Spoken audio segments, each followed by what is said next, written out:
संकेत पाठशाला में आपका हार्दिक स्वागत है। परमेश्वर का वचन जीवित, पवित्र एवं सामर्थी है। आशा है कि आज के वचन से आपको आत्मिक लाभ होगा। तो लीजिए, प्रस्तुत है ये संदेश। प्रिय श्रोता मित्र, आपको मेरा नमस्कार। आज के इस पवित्र शास्त्र के अध्ययन में हम आपका स्वागत करते हैं। यह अध्ययन पवित्र शास्त्र के पुस्तकों का एक सर्वेक्षण है और हमने अपना सर्वेक्षण उत्पत्ति की पुस्तक से प्रारंभ किया था और इस सर्वेक्षण ने हमें ऐतिहासिक पुस्तकों के पहले व दूसरे शमूएल तक ले आया है। शमूएल की पुस्तक में हमने दाऊद के विषय में देखा, जो परमेश्वर के मन के अनुसार व्यक्ति था और उसकी इच्छा थी कि बड़े उत्साह के साथ वह परमेश्वर की सभी इच्छा के अनुसार चले। फिर हमने देखा कि वह भक्तिपूर्ण व्यक्ति पाप में गिर गया और उसका जीवन हमारे लिए एक चेतावनी और साथ ही साथ एक उदाहरण बन गया। पुराने नियम की ये ऐतिहासिक पुस्तकें 3 वर्गों में विभाजित हैं। सर्वप्रथम इसमें दृष्टांतमक ऐतिहासिक पुस्तकें हैं, जैसे यहोशू, न्यायों और रूत। फिर अंतिम 3 ऐतिहासिक पुस्तकें अर्थात एजरा, नेहमाया और एस्तर बंधुआई के बाद की ऐतिहासिक पुस्तकों के वर्गों में आते हैं। और बीच के बाकी 6 पुस्तकें अर्थात शमूएल, राजा और इतिहास, ये राजकीय साहित्य ऐतिहासिक पुस्तकों के नाम से जाने जाते हैं, जिनमें होकर अभी हम चल रहे हैं। जैसे हम शमूएल की पुस्तक का सर्वेक्षण कर रहे हैं, तो हमने एक ऐसे व्यक्ति के स्वभाव को देखा जो पवित्र शास्त्र में महत्वपूर्ण व्यक्ति था, जिसका नाम दाऊद है। प्रथम शमूएल के आधा भाग और दूसरा शमूएल का पूरा भाग उसी के विषय में बताया गया है। फिर दाऊद ने भजन संहिता के लगभग आधे भजन को लिखा है। सो इस तरह से हम देखते हैं कि पवित्र शास्त्र में जितना स्थान दाऊद के लिए दिया गया है, उससे यह पता चलता है कि दाऊद परमेश्वर का एक महान जन था। दाऊद के जीवन के विषय में हमने कुछ अध्ययनों को ध्यान किया और हमने देखा कि दाऊद कैसा चरवाहा था, कैसा संगीतज्ञ था, कैसा योद्धा था, कैसा लोकप्रिय था और कैसा राजा था। परंतु जब हमने दूसरे शमूएल के 11वें अध्याय पर मनन किया, तब हमने इस व्यक्ति के जीवन में एक अंधकार के अध्याय को देखा। दाऊद के जीवन संबंधित इस अंधकार के अध्याय के विषय में पवित्र शास्त्र स्पष्ट व विस्तृत रूप से बताती है। सो हमने देखा कि दाऊद कैसे पाप में गिर पड़ा। पिछले चरण में हमने देखा था और प्रश्न पूछा था कि कैसे यह व्यक्ति, जो परमेश्वर के मन के अनुसार व्यक्ति था, परमेश्वर की इच्छा अनुसार चलने में तत्पर रहता था और बहुत ही भक्तिमय जीवन व्यतीत करता था, कैसे यह पाप में गिर पड़ा। पवित्र शास्त्र में कभी भी पाप को लीपापोती के जैसा नहीं बताया गया है। दाऊद का पाप, जो हत्या का पाप था, व्यभिचार का पाप था, स्पष्ट रूप से बताया गया है। उसने सेहेद और उरिया के साथ विश्वासघात किया। उसने उरिया की पत्नी को लेकर उरिया की हत्या कर दी। सुमित्र, इस प्रकार से हम दाऊद के पाप और उसके पाप में पड़ने के कारण को देखा कि कैसे यह परमेश्वर का जन पाप में गिर पड़ा। हमने ये भी देखा कि दाऊद ने इसलिए पाप किया क्योंकि वह एक मनुष्य था। क्या कोई ऐसा मनुष्य है जिसने कभी पाप न किया हो? सब ने पाप किया है। सुमित्र, दाऊद इसलिए पाप किया क्योंकि उसने परमेश्वर की इच्छा से बाहर चलने लगा। उसकी उन्नति हुई और वह धनाढ्य हो गया। क्या आप व्यवस्था विवरण के उन चितौनियों को स्मरण करते हैं? अर्थात जब तुम उस देश में जाओ और वहाँ धनी हो जाओ, तब उस समय बहुत सावधान रहना और प्रभु में बलवंत होना, क्योंकि ऐसे समय में तुम असुरक्षित होगे। हाँ मित्र, दाऊद असुरक्षित था क्योंकि वह धनी हो गया था और पाप की शक्ति ने उसे नीचा कर दिया। यद्यपि परमेश्वर ने उसे क्षमा कर दिया। जब हम दूसरे शमूएल के 11वें अध्याय से 18वें अध्याय तक पढ़ेंगे, तब दाऊद का पाप और उसके परिणाम को हम जानने पाएंगे। दाऊद के इस पाप के समय में भी अपने जीवन में उसने कभी भी अपने महानता से कम नहीं रहा। पवित्र शास्त्र के इस सर्वेक्षण में जो एक यथार्थ शब्द है वो है सहसंबंध। प्रारंभ में जब मैंने इस अध्ययन का परिचय दिया था तब उस सच्चाई को बताया था कि पवित्र शास्त्र में पुस्तकें कैसे एक दूसरे से संबंधित होते हैं। सो इस सर्वेक्षण में जो रोचक बात है वह यही है। उदाहरण के लिए, जब आप ऐतिहासिक पुस्तकों का सर्वेक्षण करते हैं और नबियों के विषय में देखते हैं, तब आप यह मानते हैं कि इस संदर्भ में एक भविष्यवक्ता जीवन व्यतीत किया, प्रचार किया, दुख भी सहा और अंत में उसकी मृत्यु हो गई। इस ऐतिहासिक पुस्तक के द्वारा भी आप यह समझ सकते हैं कि भजन संहिता भी इससे संबंधित एक महान पुस्तक है। ऐतिहासिक पुस्तक के भजन संहिता के ऐतिहासिक महत्व को बताते हैं और विशेष करके दाऊद के भजन को। ये ऐतिहासिक साहित्य दाऊद के भौगोलिक बातों के विषय में वर्णन करती हैं। मित्र, इससे आपको यह सहायता मिलेगी कि आप दाऊद के भजन को समझ सको। दाऊद का भजन और दूसरा शमूएल का 11 से 18 अध्याय एक सुंदर तरीके से एक साथ आते हैं और यह दूसरे शमूएल के 11 से 18 अध्याय तक नहीं, परंतु वह भजन जो उसके जीवन काल के समय लिखे गए हैं उसके द्वारा आप दाऊद के महानता को समझ सकते हैं और उसके जीवन के असफलता के समय में भी आप उसके महानता को समझ सकते हैं। जब आप भजन संहिता में आएंगे तो उसके जीवन काल में लिखे गए जो भजन हैं तो आप यह स्मरण करेंगे कि उसने अपने पाप को नहीं छुपाया और न ही अपने महानता को प्रकट किया।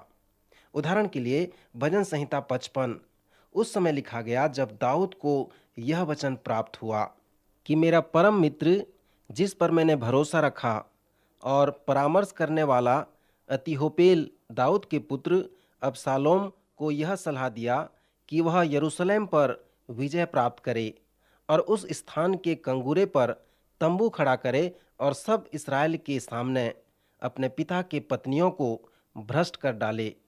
श्रोता मित्र, यदि आपका परम मित्र आपके पुत्र से कहे कि वह आपके पत्नी के साथ कुकर्म करे तो आप कैसे अनुभव करेंगे?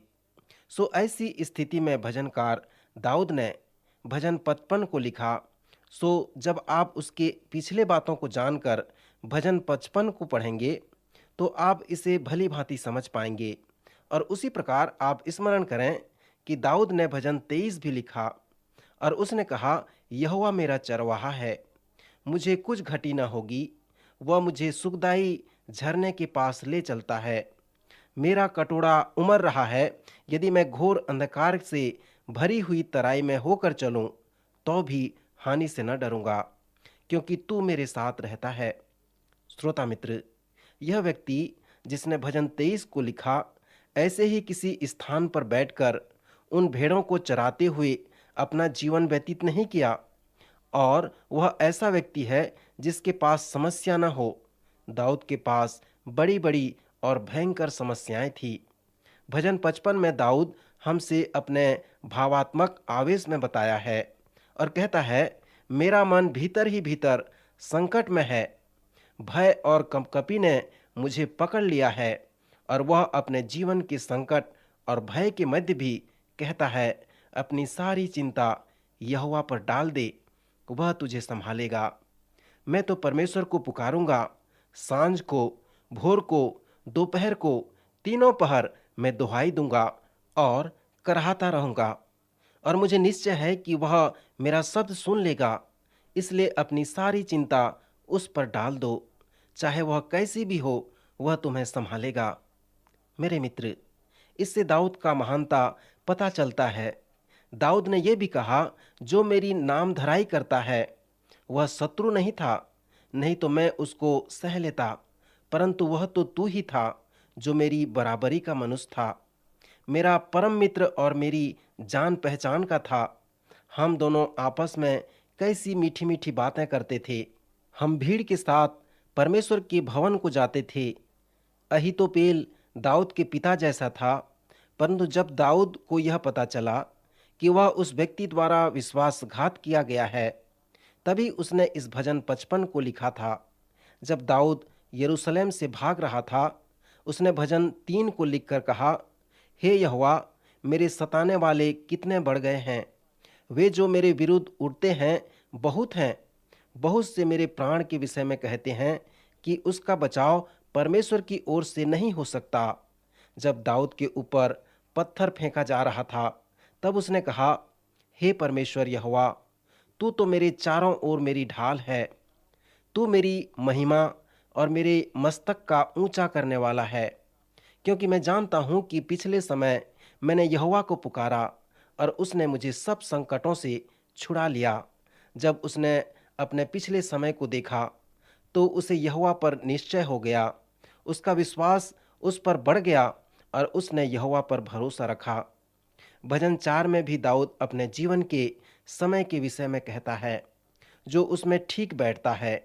वह कहता है, मैं धर्म का बलिदान चढ़ाऊंगा और यहोवा पर भरोसा रखूंगा, अर्थात जो कुछ उचित होगा मैं वही करूंगा, तभी मुझे शांति मिलेगी और मैं शांति के साथ लेट जाऊंगा।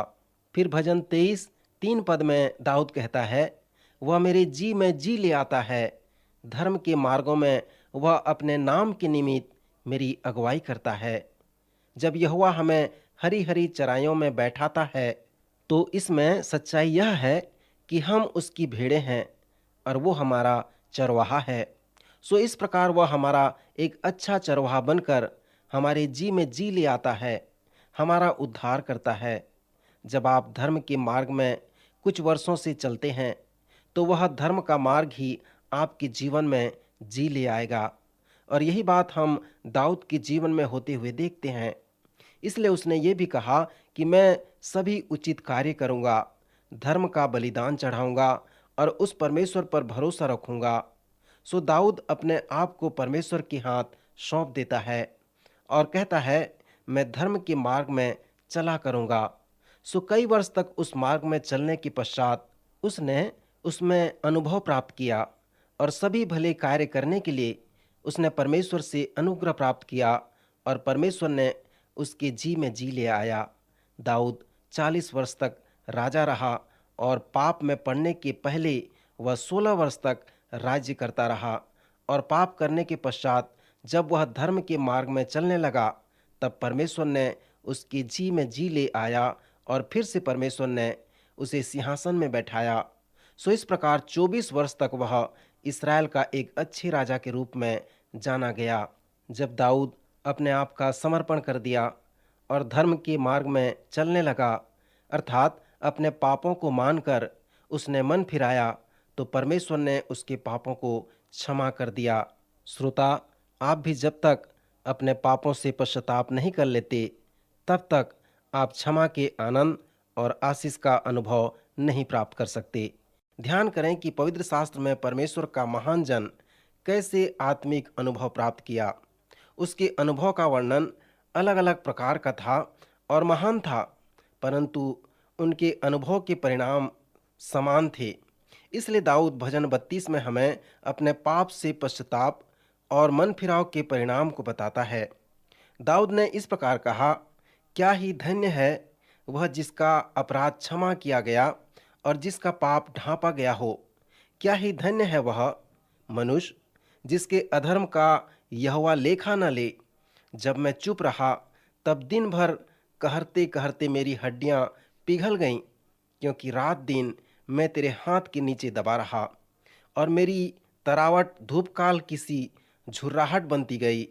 जब मैंने अपना पाप तुझ पर प्रकट किया और अपना अधर्म न छिपाया और कहा, मैं यहोवा के सामने अपने अपराधों को मान लूँगा, तब तूने मेरे अधर्म और पाप को क्षमा कर दिया। इस कारण हर एक भक्त तुझसे ऐसे समय में प्रार्थना करे जबकि तू मिल सकता है। निश्चय जब जल की बड़ी बाढ़ आए तो भी उस भक्त के पास न पहुँचेगी। भजन संहिता 32 में दाऊद का कहना है कि मेरे पश्चाताप और मेरे मन फिराव के अनुभव का जो परिणाम है वो है मेरे जीवन से पाप अपराध का अलग हो जाना। जब मैंने पश्चाताप किया और मन फिराया, क्षमा का आनंद और आशीष को प्राप्त किया, सो इस प्रकार प्रत्येक भक्त लोग प्रार्थना करते हैं। पवित्र शास्त्र में एक कोई भी वचन नहीं है जो इस प्रकार कहता हो कि भक्त लोग पाप नहीं करते। पाप के लिए जो चेतावनी है वो पहला कुरिन्थी 10वें अध्याय 12वें पद में मिलता है, जहाँ इस प्रकार कहा गया है, इसलिए जो समझता है कि मैं स्थिर हूँ वह चौकस रहे कि कहीं गिर न पड़े। दाऊद कहता है, जब मैं पश्चाताप करने में, मन फिराने में असफल हो जाता हूँ तो मैं शारीरिक तौर से बीमार पड़ जाता हूँ। मेरे हृदय और मेरे प्राण के अपराध मेरे शरीर को अस्वस्थ बना देते हैं। श्रोता, यदि आप भजन को गंभीरतापूर्वक अध्ययन करेंगे तो भजनकार यही बात कहता है। उसने कहा, जब मैं अपने पाप से पश्चाताप किया तब सब कुछ बदल गया। सो पश्चाताप का अर्थ यह है कि परमेश्वर के साथ सहमत हो जाना। इसलिए दाऊद अब कहता है, जब मैंने ऐसा किया तो मैंने एक बड़े आनंद, एक बड़ी खुशी और एक बड़े छुटकारे का अनुभव किया। इसलिए इस क्षमा के आनंद को प्राप्त करने के लिए हर एक व्यक्ति को प्रार्थना करनी चाहिए। मित्रवर, क्या आपने कभी इस प्रकार का प्रश्न अपने आप से पूछा है कि आप कैसे जानते हैं कि आपके पाप क्षमा हो गए हैं? किसी ने कहा है, आप इसलिए जानते हैं क्योंकि पवित्र शास्त्र बताता है और आप उस पर विश्वास करते हैं। परंतु यदि आप संदेह करते हैं कि क्या यहोवा मेरे अधर्म का लेखा लेगा या न लेगा, सो पवित्र शास्त्र के अनुसार हम विश्वास करते हैं कि हमारे पाप क्षमा हो गए हैं। एक और तरीका है जिससे हम जान सकते हैं कि हमारे पाप क्षमा हुए हैं अथवा नहीं हुए हैं। जब परमेश्वर आपके अपराध को आपके जीवन से निकाल देगा तो आप आनंद, खुशी व छुटकारे का अनुभव प्राप्त करेंगे और आप जानने पाएंगे कि परमेश्वर ने आपके पाप को क्षमा कर दिया है। तब दाऊद के जैसे आपके व मेरे पास परिणाम होंगे। आज अनेक चिकित्सक इस प्रकार के पाप अपराध की समस्या को दूसरे प्रकार से लेते हैं। वे कहते हैं, ऐसी कोई बात नहीं है जिसे आप न करो, किसी भी बात में प्रतिबंध नहीं है। वे कहते हैं, दोष व अपराध बच्चों के लिए है, क्योंकि लोग उन्हें कहें कि क्या गलत है और क्या सही है, परंतु आपसे कोई भी यह न कहने पाए कि आप गलत कर रहे हैं। मित्र, आज बहुत सारे लोग अपने पाप अपराध की समस्या का समाधान इसी प्रकार करना चाहते हैं, परंतु पवित्र शास्त्र इस प्रकार से हमें नहीं बताता। दाऊद ने भी अपने पाप अपराध को इस प्रकार से प्रकट नहीं किया। दाऊद ने कहा, मेरे पास पाप अपराध की समस्या है क्योंकि मैं दोषी हूँ। मेरे पास ये समस्या है क्योंकि मैंने पाप किया है। सो दाऊद को इस पाप अपराध से छुटकारा पाने का जो साधन है वो है कि तुम पश्चाताप करो, क्योंकि तुमने पाप किया है। तभी तुम क्षमा के आनंद का अनुभव कर सकोगे। आपका पाप अपराध आपसे निकाल दिया जाएगा। सो पाप अपराध से छुटकारा पाने का ईश्वरीय साधन यही है। भजन संहिता 51 दाऊद के पाप से पश्चाताप करने का अध्याय है। फिर भजन 32 में दाऊद के पश्चाताप के परिणाम को बताया गया है। भजन 51 पश्चाताप का एक सुंदर भजन है। यह भजन 51 हमें एक ऐसी खिड़की को देता है जिसमें होकर हम दाऊद के महानता को देख सकते हैं। इस भजन 51 में हम 3 बातों पर ध्यान करेंगे। सर्वप्रथम ध्यान करें कि दाऊद अपने पाप के उद्गम के लिए परमेश्वर से प्रार्थना कर रहा है। दाऊद शायद परमेश्वर से ऐसा कह रहा था कि परमेश्वर, तू मुझ में ईमानदारी चाहता है, तू मेरे मन को, मेरे हृदय को जानता है। अब तू ही बता कि मेरे अंदर क्या है। तब परमेश्वर ने दाऊद को प्रकाशन देकर उत्तर दिया। तब दाऊद ने कहा, मुझे देख, मैं पापी हूँ, यह मेरी समस्या है। मैं हरदम पाप में ही रहा हूँ, पाप में ही बढ़ा हूँ। जब मैं जवान था तब से मैं पापी हूँ, और जब मैं बालक था तब से पापी हूँ। जब मैं पैदा हुआ तब से मैं पापी हूँ, और जब मैं अपनी माता के गर्भ में पड़ा तब से मैं पापी हूँ। सो हे परमेश्वर, यही मेरी समस्या है। मेरे व्यक्तित्व के जीवन का जो केंद्र है वो मेरा पाप है। जब परमेश्वर ने दाऊद को यह प्रकाशन दिया तो आप निवेदन पर ध्यान करें। इस क्षमा याचना के भजन में अनेक प्रकार के निवेदन हैं, परंतु 10वें पद पर ध्यान करें, जहाँ पर इस प्रकार है, हे परमेश्वर, मेरे अंदर शुद्ध मन उत्पन्न कर और मेरे भीतर स्थिर आत्मा नए सिरे से उत्पन्न कर। उत्पन्न शब्द जिसे इब्रानी में बारा कहते हैं, बारा का अर्थ है कि शून्य से किसी वस्तु का निर्माण करना। यह शब्द उत्पत्ति के पहले व दूसरे अध्याय में 3 बार आया है। उस कुछ नहीं से परमेश्वर किसी वस्तु का निर्माण किया। भजन 51:10 पद में जब दाऊद ने उस महान निवेदन को परमेश्वर के समक्ष रखा कि हे परमेश्वर, मेरे अंदर शुद्ध मन उत्पन्न कर, अर्थात दाऊद ने कहा, जहाँ कुछ भी नहीं है वहाँ कुछ उत्पन्न कर, मेरे अंदर कुछ डाल दे, क्योंकि यदि तू ऐसा नहीं करेगा तो मैं बार बार पाप में गिर पड़ूंगा। इसलिए हे परमेश्वर, मेरे अंदर अद्भुत कार्य करके कुछ नई चीज उत्पन्न कर। मेरे लिए यही एक आशा है जिससे मैं तेरी महिमा कर सकूं। मित्र, इस प्रार्थना के उत्तर को नए नियम में नया जन्म कहा गया है। प्रभु यीशु ने कहा, जो शरीर से जन्मा है वह शरीर है और जो आत्मा से जन्मा है वह आत्मा है।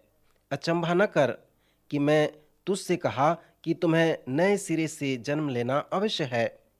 प्रेरितों ने अपनी पत्रियों में इस नए जन्म को नई सृष्टि भी कहा है, अर्थात यदि कोई मसीह में है तो वह नई सृष्टि है। जिस स्त्री पुरुष ने नया जन्म पाया है उनमें परमेश्वर कुछ नई चीजें उत्पन्न किया है। जब प्रभु यीशु ने कहा कि तुम्हें नए सिरे से जन्म लेना अवश्य है, तो 1000 वर्ष पहले दाऊद ने एक नबी की तरह इस विनती प्रार्थना को किया था। मेरे मित्र, यहाँ पर दाऊद के प्रेरणादायक वचन पर भी ध्यान करें, जो पुनरुद्धार की प्रतीक्षा कर रहा है। दाऊद परमेश्वर से कहता है, तू मेरा उद्धार कर, तब मैं अपराधियों को तेरा मार्ग सिखाऊंगा और मैं पुनः तेरी स्तुति करूंगा। पापी लोग फिर से तेरी ओर लौट आएंगे। मित्र, स्मरण करें कि दाऊद एक बड़े समुदाय का महान प्रचारक था। वह परमेश्वर के वचन से प्रेम रखता था और उस पर रात दिन ध्यान किया करता था। दाऊद को परमेश्वर के वचन को प्रचार करने में, लोगों को सिखाने में और उसे भजन बनाकर गाने में अति आनंद आता था। वह परमेश्वर की आराधना में अगुवाई किया करता था। भजन में दाऊद ने यह भी कहा, परमेश्वर तू तो मेल बलि और होम बलि से प्रसन्न नहीं होता। तू टूटे व पीसे मन को तुच्छ नहीं जानता। टूटा मन तेरे लिए एक योग्य बलिदान है। इसलिए दाऊद ने प्रार्थना की, हे प्रभु, तू मुझे तोड़ डाल, मेरे भीतर स्थिर आत्मा उत्पन्न कर, मेरे अंदर शुद्ध मन उत्पन्न कर, तब मैं अपने जीवन के द्वारा तेरी महिमा करने पाऊंगा। सुमित्र, इस प्रकार हम देखते हैं कि भजन 51 पश्चाताप और मन फिराव का एक सुंदर प्रार्थना है। आज मैं फिर एक बार आपसे कहता हूं कि यदि आपने पाप किया है और आपको यह नहीं मालूम कि आप अपने पाप से कैसे पश्चाताप करेंगे, यदि आपके अंदर शुद्ध मन और स्थिर आत्मा उत्पन्न करना है और आपको यह मालूम नहीं है, तो कृपया भजन 51 में आएं और यह भजन आपके पश्चाताप और मन फिराव की प्रार्थना हो जाए। प्रभु इन वचनों द्वारा आप सबों को आशीष दे, आपकी सहायता करे।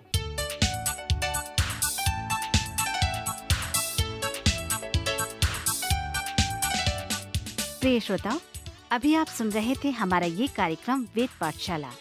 श्रोताओं, आपको ये जानकर खुशी होगी कि हमारे पास इस अध्ययन से संबंधित नोट्स उपलब्ध हैं, जिन्हें हम सभी श्रोताओं को निशुल्क भेजना चाहते हैं। यदि आप इसे प्राप्त करना चाहते हैं तो हमें इस पते पर लिखें। हमारा पता है कार्यक्रम Ved Pathshala, radio Vishwavani, post box number 317, Lucknow 226001, Uttar Pradesh. हमारा पता एक बार फिर सुन लीजिए। कार्यक्रम Ved Pathshala, radio Vishwavani, post box number 317, Lucknow 226001, Uttar Pradesh. और हाँ श्रोताओ, अब आप हमसे ईमेल के द्वारा भी संपर्क कर सकते हैं। हमारा ईमेल आईडी है hindiembassy@radiovv.org, hindiembassy@radiovv.org। और इसी के साथ हमारे आज के कार्यक्रम का समय समाप्त होता है। अगले कार्यक्रम में आपसे फिर भेंट होगी। तब तक के लिए आज्ञा दीजिए। नमस्कार।